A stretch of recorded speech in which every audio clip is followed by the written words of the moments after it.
అయ్యా ఏంద్రే నీదా? ఇప్పుడు రతన్ టాటా గారు చనిపోయిన బాధలో ఉంటే నీదొక బాధ అయిపోతున్నది. చూసేదానికి చిన్న వయసులాగే ఉంది. ఆడుకునేదేంది? చక్కగా చదువుకోవచ్చు కదా. నాకు అమ్మ నాన్న లేదండి, చదివిస్తే చదువుకుంటానండి. నిన్ను నేను చదివేయాలా? నిన్ను చదివిస్తే నాకేమొస్తుంది? అబ్బా, వీడితో మాట్లాడుతుంటే వచ్చిన పని మర్చిపోయినా. రతన్ టాటా గారి ఆత్మకి శాంతి చేకూరాలని పోయి దేవుని మొక్కల. నువ్వు మొక్కినా మొక్కకపోయినా ఆయన ఆత్మకు తప్పకుండా శాంతి చేకూరుతుంది. ఎట్టా? ఎందుకంటే ఆయన నీలాగా ఎదుటివారి బాధను చూసి మనకెందుకు అనుకోలేదు. వాళ్ళ బాధను కూడా ఆయన బాధ్యతగా తీసుకున్నాడు కాబట్టి. మనం మన ఆదాయంలో 1% దానం చేయడానికి కూడా ఆలోచిస్తాం. అలాంటిది తన ఆదాయంలో 60 నుంచి 65% దానం చేయగలిగే గొప్ప మనసున్న ఏకైక వ్యక్తి రతన్ టాటా గారు. విలువలతో కూడిన వ్యాపారానికి నిలువెత్తు నిదర్శనం.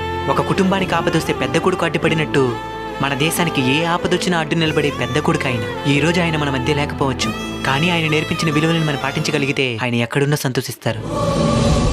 దేశానికి ఎంతో సేవ చేసిన రతన్ టాటా గారికి భారతరత్న ఇవ్వాలని ఆశిస్తున్నాం. దీని మీద మీ అభిప్రాయాన్ని కామెంట్ చేయండి.